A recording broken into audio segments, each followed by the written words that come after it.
Hello everyone, welcome to sweet memories. Upcoming రివ్యూలోకి వెళ్ళిపోదాం. Jagadhatri family అంతా మాధురి శ్రీమంతం ఏర్పాట్లు చేస్తూ ఉంటే మీనన్ ఒక లేడీని జగదాత్రి వాళ్ళ ఇంటికి పంపిస్తాడు. ఎందుకంటే యువరాజ్ తన మాట వినలేదని, ఒకవేళ నా మాట వినకపోతే యువరాజ్ కుటుంబాన్ని ఎలా అంతం చేస్తానో యువరాజ్కి ఒక శాంపిల్ చూయించాలి అనే ఒక దురుద్దేశంతో ఒక లేడీని పంపిస్తాడు మీనన్. ఇంక తను పార్లర్ నుండి వచ్చాను అని చెప్పడంతో నిషిక ఎలాగో మాధురి రెడీ అయిపోయింది కాబట్టి నేనైనా ఫేషియల్ చేయించుకుంటానత్తయ్య అని అంటుంది వైజయంతితో. సరే వెళ్ళమ్మి అని అంటుంది. ఇంకలా నిషిక అండ్ ఆ బ్యూటీ పార్లర్ నుండి వచ్చానని చెప్పిన మీనన్ మనిషి ఇద్దరు కలిసి రూమ్లోకి వెళ్తారు. ఫేషియల్ చేస్తుంది అనుకుంటే ఒక ప్లాస్టిక్ కవర్ తీసుకొని గట్టిగా ఇంకా ఫేస్ అంతా కవర్ చేసేసి నిషని చంపడానికి ప్రయత్నిస్తుంది మీనన్ పంపిన లేడీ. ఇంకా గట్టిగా ఆ ప్లాస్టిక్ కవర్ని పక్కకి తీసేసి, ఎవరు నువ్వు, ఎందుకు నన్ను చంపాలనుకుంటున్నావు, చెప్పవే ఎవరు నువ్వు అని గట్టిగా అరుస్తుంది నిషిక. ఏయ్ అరిచావంటే ఇక్కడ నీ ప్రాణాలు తీసేస్తా, అరవకుండా సైలెంట్గా ఉంటే నీకు మంచిది నాకు మంచిది అని అంటుంది. ఇంకా పాపం లేదు యువరాజ్ యువరాజ్ అని అరుస్తూ ఉంటే చెంప పగలగొట్టి గట్టిగా గొంతు పట్టుకొని, అరిచావో చంపేస్తానని చెప్పాను కదా అనేసరికి ఇటువైపు మీనన్ యువరాజ్కి కాల్ చేస్తాడు. ఏంటి యువరాజ్, ఇంకా నీ నిర్ణయాన్ని మార్చుకోలేదా అని అడుగుతాడు మీనన్. బాయ్ చెప్పాను కదా బాయ్, నేను నా నిర్ణయాన్ని మార్చుకోలేనని, ఎందుకంటే నేను ఏమి చేయలేను బాయ్ అని చెప్పేసరికి, సరే సరే నీ భార్య నా చేతిలో ఉందని తెలిసాక కూడా నువ్వేమీ చేయలేవా అని అనేలోపు ఒక్కసారిగా షాక్ అయిపోతాడనమాట. వెంటనే యువరాజ్ ఏంటి అని అంటాడు. అవును, నిషిని నీ భార్యని మేము కిడ్నాప్ చేసి ఒక ఏరియాకి తీసుకువెళ్ళబోతున్నాం కాబట్టి నీ భార్య ప్రాణాలు పోకుండా ఉండాలంటే నువ్వు మేము చెప్పిన ఈ కన్సైన్మెంట్ని, ఈ వర్క్ని నువ్వు ఒప్పుకోవాల్సిందే, లేకపోతే అని అనేలోపు పాపం యువరాజు అయితే చాలా కంగారు పడిపోతూ ఉంటాడు. బాయ్ మీరు మీరు నా నా వైఫ్ జోలికి వస్తే నేనేం చేస్తానో నాకే తెలీదు అని అంటాడు యువరాజ్. నువ్వు ఏం చేస్తావో నీకే తెలియదు కాబట్టి నేను చెప్పింది చెయ్యి, మర్యాదగా ఇంకొక గంటలో నువ్వు నా దగ్గర ఉండాలి, లేకపోతే అని కాల్ కట్ చేసేస్తాడు. నిషి నిషి ఎక్కడికి వెళ్ళిపోయింది, ఎక్కడుంది, తను ఎప్పుడు కిడ్నాప్ చేశారు, నేనేం చేయాలి అని బాధపడిపోతూ ఉంటాడు యువరాజ్. ఇటువైపు ఏమో నిషిక రూమ్ దగ్గర వరకు వెళ్ళి ఇంకొన్ని వస్తువులు తీసుకొని వచ్చేసరికి ఒక సౌండ్ వినపడుతుంది పాపం జగదాత్రికి. ఇదేంటి నిషిక రూమ్ నుండి సౌండ్ వినపడుతుంది, ఒకవేళ యువరాజ్ నిషిక ఇద్దరు కొట్టుకుంటున్నారా, వాళ్ళిద్దరి మధ్య ఏమైనా గొడవ జరుగుతుందా అని ఇంకా వెంటనే అలా బ్యాక్ సైడ్ నుండి వెళ్ళి బాల్కనీ వైపు నుండి వెళ్ళి గ్లాస్ డోర్ నుండి బయటికి చూడగానే ఒక్కసారిగా షాక్ అయిపోతుంది వెంటనే జగదాత్రి. ఎందుకంటే ఒక లేడీ పాపం జగదాత్రి చెల్లి నిషికని కిడ్నాప్ చేసి పెట్టిందని ఇంకా అలా షాక్లో ఉండిపోతుందన్నమాట. వెంటనే జగదాత్రి నిషి నిషి అని చెప్పి గట్టిగా అరుస్తూ ఉంటుంది. కానీ నిషికకి అదేమీ వినిపించదు, ఎందుకంటే గ్లాస్ డోర్ ఉండడం వల్ల ఏది వినిపించదు. ఇంకా వెంటనే హాల్లోకి వస్తుంది జగదాత్రి. మావయ్య గారు కౌశికి వదిన అని అందరి దగ్గరికి వస్తుంది. ఏమైంది దాత్రి, ఎందుకు అలా ఉన్నావు అని అడుగుతారు. పైన పైన నిషికని ఎవరో కిడ్నాప్ చేసి తన్ని టార్చర్ చేస్తున్నారు అని చెప్పడంతో ఒక్కసారిగా ఇంకా వెంటనే అలా బయలుదేరుతాడనమాట కేదార్. ఇంకా కేదార్ వెళ్ళి డోర్ని ఒక్క తన్ను తన్నేసరికి డోర్ ఊడి వచ్చేస్తుంది. ఇంకా అలా జగదాత్రి వెళ్ళి ఆ లేడీ చేయి పట్టుకొని చెంప పగలగొడుతుంది. ఏంటే ఏం చేస్తున్నావు అని అడుగుతుంది జగదాత్రి. వెంటనే నిషిక పరిగెత్తుకుంటూ వచ్చి జగదాత్రి వెనకాల దాక్కుంటుంది. పాపం జగదాత్రి తన చెల్లెలు అనే ఒక బాధతో, చెల్లెలు అనే ఒక కన్సర్న్తో ఇంకా అలా తనైతే వెంటనే తన్ని వెనక్కి ఇలా తీసుకొని ఇంకా చెంప పగలగొడుతుందనమాట ఆ లేడీది. ఎవరు నేను సెట్ చేసింది చెప్పు అని అడుగుతారు.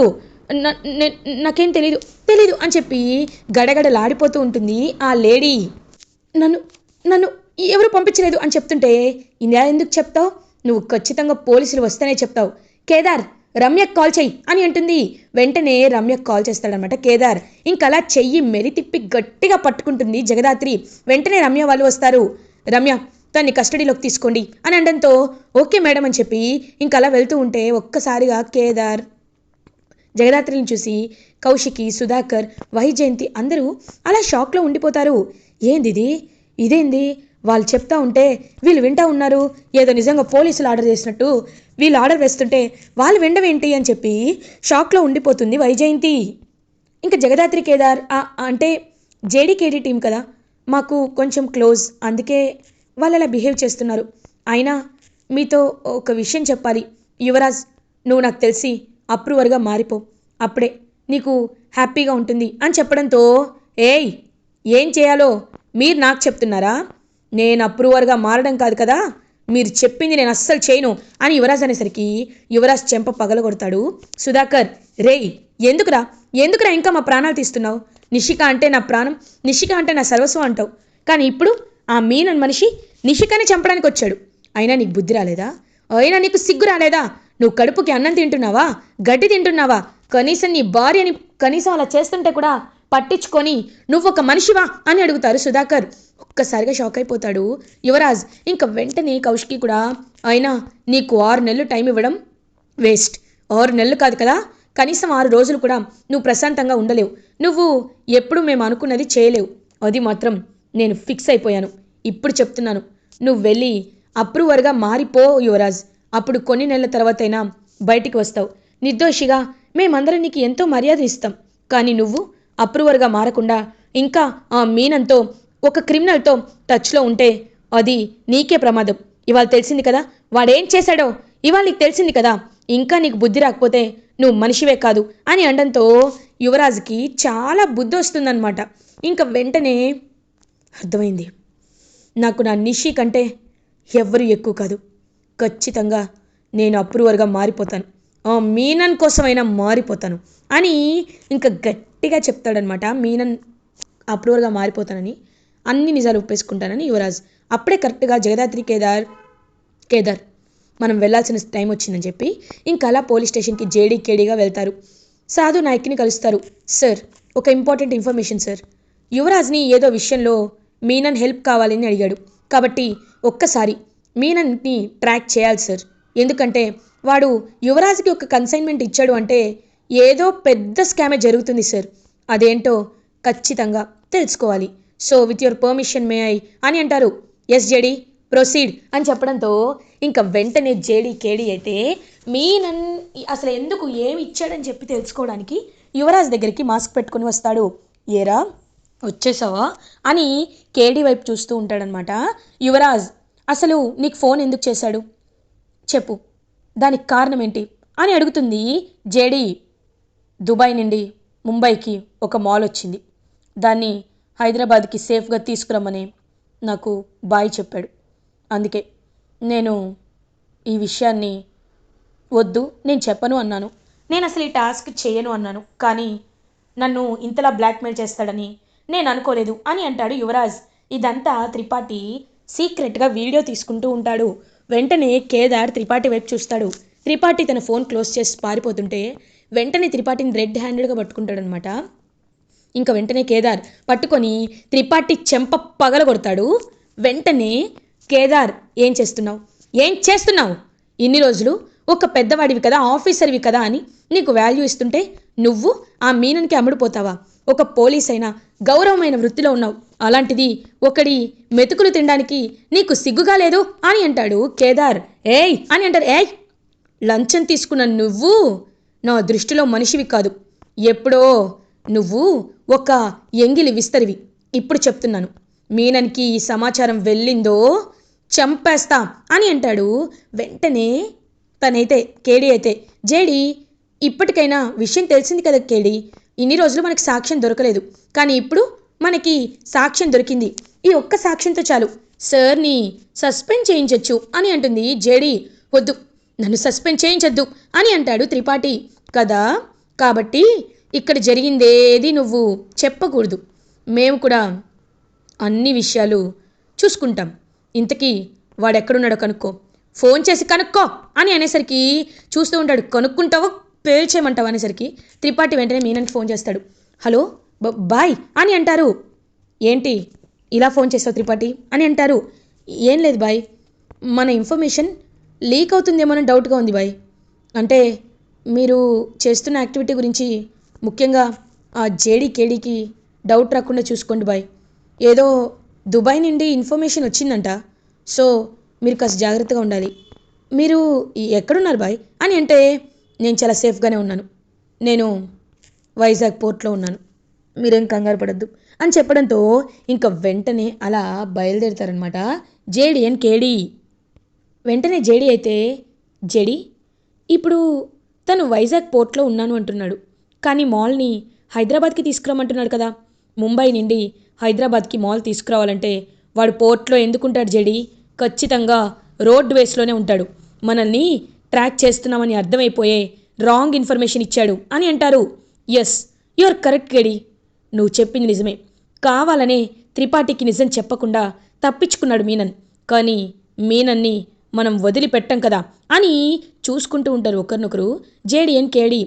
చూడండి, హైదరాబాద్కి వస్తున్న అన్ని పెద్ద పెద్ద కంటైనర్స్ మొత్తం చెక్ చేయండి. Each and every container should be thoroughly checked అని చెప్పేసరికి ఇంకా అలా తన కంటైనర్స్, తన ఇన్స్ట్రక్షన్స్తో అన్ని కంటైనర్స్ చెక్ చేస్తూ ఉంటారు పోలీస్ అయితే చెక్ పోస్ట్ దగ్గర. ఇంకా అలా ఒక కంటైనర్ అయితే అలా ఎప్పటి నుండో నడుపుకుంటూ వస్తుంది. టోల్గేట్ దగ్గర నుండి చూస్తూ ఉంటుంది జగదాత్రి. కేదార్, ఒకవేళ కంటైనర్లో బరువు ఉంటే టైర్స్ కొంచెం కిందకుంటాయి, కానీ అలా లేదు అంటే ఖచ్చితంగా అందులో బరువు లేదు అంటే మీనన్ అందులోనే ఉన్నాడు, మనల్ని బురిడి కొట్టించడానికి ఇలా చేస్తున్నాడని చెప్పి ఇంకా వెంటనే ఆ ట్రక్ని సైడ్ ట్రాక్ చేస్తారనమాట జేడి అండ్ కేడి. ఇంకా ట్రక్ని ఫాలో అవుతూ వెళ్తూ ఉంటారు. ఒక సీక్రెట్ ప్లేస్కి వెళ్తాడు మీనన్. ఇంకా వెంటనే అక్కడికి ఒక డీలర్ వస్తాడు. అస్సలాం వాలేకుమ్ అని చెప్పి ఇంకా వాళ్ళు వచ్చే దుబాయ్లో ఉండే వాళ్ళు వచ్చేసరికి, మీరు మాకు మాల్ పంపించారు, మేము మీకు డబ్బులు ఇవ్వాలి, వేరే వాళ్ళకి ఇస్తే రిస్క్ అని నేనే డైరెక్ట్గా వచ్చాను, ఇదిగో నోట్ అని చెప్పి హవాలా ట్రాన్సాక్షన్స్ అనమాట. సో వెంటనే ఒక హాఫ్ నోట్ ఇచ్చేసరికి ఆ దుబాయ్ వాడైతే ఇంకొక హాఫ్ నోట్ ఇస్తాడు. సో ఆ రెండు మ్యాచ్ అవ్వడంతో కొన్ని వేల కోట్ల డబ్బులు ట్రాన్స్ఫర్ చేసేస్తారు. ఇంకలా వాటిని ట్రక్లో తీసుకొని బయలుదేరాలని వెనక్కి తిరిగి చూసేసరికి అక్కడ జేడి అండ్ కేడి ఉంటారు. ఒక్కసారిగా షాక్ అయిపోతాడు మీనన్. ఇదేంటి, వీళ్ళు నన్ను ఎలా ఫాలో అయ్యారు అని చూస్తూ ఉంటాడు. ఏరా, నిన్ను ఫాలో అవ్వకుండా ఉండాలంటే నువ్వేమైనా ఎవరికి కనిపించిన వాడివా? మాకు వెంటనే దొరికిపోయావురా అని చెప్పి ఇంకా వెంటనే మీనన్ని పట్టుకోవడానికి ట్రై చేస్తారు జేడి అండ్ కేడి. ఇంకా అలా తప్పించుకోవడానికి మీనన్ ఎంతలా ప్రయత్నించినా అసలు తప్పించుకోలేడనమాట మీనన్. వెంటనే ఇంకా అలా మీనన్ని జేడి కేడి కలిసి ఫుల్గా కొడతారు. కొట్టి మీనన్ని తన చేతులతో అరెస్ట్ చేస్తుంది జేడి. ఇంకా మీనన్ తప్పించుకోవడానికి కూడా లేకుండా చుట్టూ లాక్ చేసేస్తారు. ఇంకా వెంటనే అలా మీనన్ దొరికిపోయేసరికి మొత్తం ప్రెస్ మీట్ పెడతారనమాట జేడి అండ్ కేడి. మీనన్ దుబాయ్ నుండి ముంబైకి ఇల్లీగల్ పౌడర్స్ని మాల్ ద్వారా తీసుకొచ్చాడు, దాన్ని హైదరాబాద్కి ట్రాన్స్ఫర్ చేయడానికి హవాలాని యూజ్ చేసుకున్నాడు. సో మీనన్ని మేము రెడ్ హ్యాండెడ్గా పట్టుకున్న డబ్బు, మనిషి ఇద్దరు పోలీస్ డిపార్ట్మెంట్కి దొరికారు.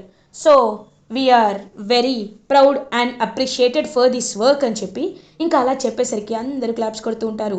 మీరు నిజంగా పోలీస్ ఆఫీసర్ అయినప్పటి నుండి ఈ సిటీలో ఆల్మోస్ట్ అన్ని ప్రాబ్లమ్స్ సాల్వ్ అయిపోయాయి madam.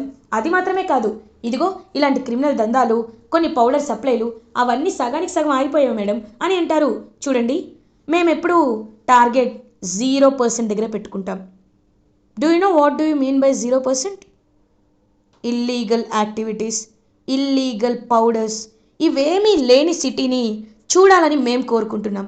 So 0 guns, 0 crimes, 0 criminal activities ఉన్న సిటీని మేము ఖచ్చితంగా తీసుకొస్తాం అని చెప్పడంతో ఇంకా జర్నలిస్టులు అందరూ క్లాప్స్ కొడుతూ ఉంటారు జేడి కేడికి.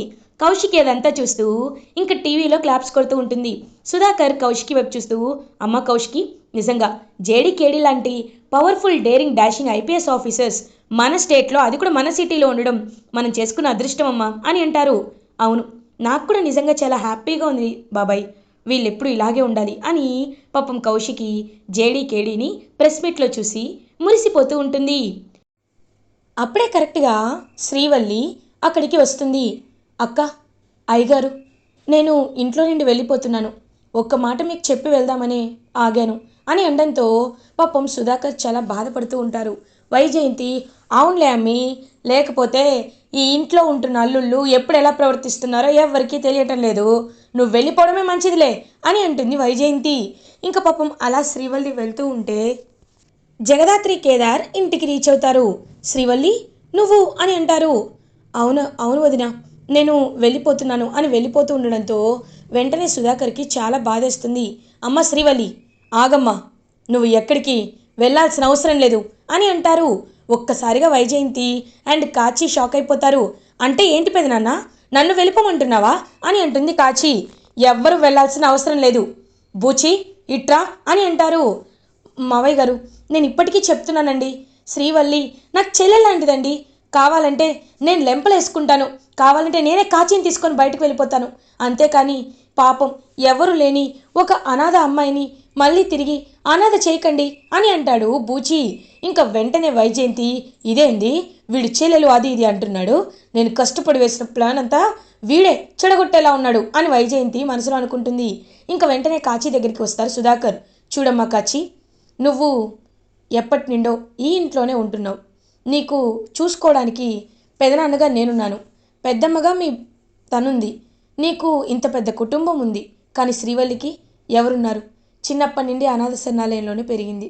అలాంటి అమ్మాయికి మనం ఒక కుటుంబం ఇవ్వాలి, కానీ తనని రోడ్డు మీద పడేయకూడదమ్మా. నువ్వు నిజంగా బూచీని అనుమానిస్తున్నావా? బూచీ ఎలాంటి వాడో నీకు తెలీదా అని అడిగేసరికి ఇంకా కాచీకి సిగ్గేస్తుంది, తల దించుకుంటుంది. ఇకపై ఇది ఇంట్లో శ్రీవల్లి గురించి ఎలాంటి టాపిక్ రాకూడదు అని కౌశికి గట్టిగా చెప్పేసరికి, వదిన అస్సలు రాదు వదిన, నేను చెప్తున్నాను అని బూచి పాపం బ్రతిమలాడతాడు. ఇంకా కాచి కోపంగా లోపలికి వెళ్ళిపోతుంది. ఇప్పుడు చెప్తున్నానమ్మా, నువ్వు ఈ ఇంట్లోనే ఉంటావు. నువ్వు కావాలంటే చదువుకోవాలంటే ఎంతైనా ఉన్నతంగా చదువుకో. నీ చదువుని మేము అస్సలు ఆడుపెట్టాం, కావాలంటే నీ కాలేజ్ ఫీజు నేను కడతాను అని అంటారు సుధాకర్. పాపం చాలా హ్యాపీగా ఫీల్ అవుతుంది శ్రీవల్లి. అయ్యగారు అని చెప్పి ఇంకా అలా ఆశీర్వాదం తీసుకుంటుంది. చూడమ్మా, నువ్వు నేను విన్నాను నీకు కుటుంబం లేదని, నిన్ను కన్నవాళ్ళు నీకు అన్యాయం చేశారని నువ్వు చాలా బాధపడుతున్నావు. నువ్వేమీ బాధపడాల్సిన అవసరం లేదు, ఎందుకంటే నేనే మీ నాన్నననుకో అని అనేసరికి ఒక్కసారిగా శ్రీవల్లికి చాలా ఎమోషనల్గా అనిపిస్తుంది. పాపం కౌశికి వెంటనే, అవును శ్రీవల్లి, ఈ ఇంటికి వచ్చిన కొద్ది రోజుల్లోనే నువ్వు మా ఫ్యామిలీ మెంబర్లాగే మాకు అనిపిస్తున్నావు. రేపే నీకు ఏ కోర్స్ ఇష్టమో చెప్పు, నిన్ను కాలేజ్లో నేను అడ్మిట్ చేస్తాను అని హ్యాపీగా మాటిస్తుంది పాపం కౌశికి. చెప్పు శ్రీవల్లి, ఒక్కసారి వదిన మాట ఇచ్చారంటే ఖచ్చితంగా నిలబెట్టుకుంటారు. నువ్వేమవ్వాలనుకుంటున్నావు అని అడుగుతుంది జగదాత్రి. నేను లాయర్ అవ్వాలనుకుంటున్నాను అని చెప్పడంతో పాపం అందరూ హ్యాపీగా ఫీల్ అవుతారు. అయితే రేపే నిన్ను లా కాలేజ్కి తీసుకెళ్తాను, సరేనా అని మాటిచ్చి ఇంకా ఫ్యామిలీ మెంబర్స్ అందరూ శ్రీవల్లిని వెళ్లకుండా ఉంచితే పాపం శ్రీవల్లి చాలా అంటే చాలా మనసులో హ్యాపీగా ఫీల్ అవుతుంది. అదంతా చూస్తూ జగదాత్రి కేదార్ కూడా చాలా హ్యాపీగా ఫీల్ అవుతారు. ఇలా ఎపిసోడ్ ఎండ్ అవుతుంది. ఫర్దర్ ఎపిసోడ్ రివ్యూస్ ముందుగా మీకు కావాలి అనుకుంటే మా ఛానల్ని సబ్స్క్రైబ్ చేసుకోండి. Thanks for watching.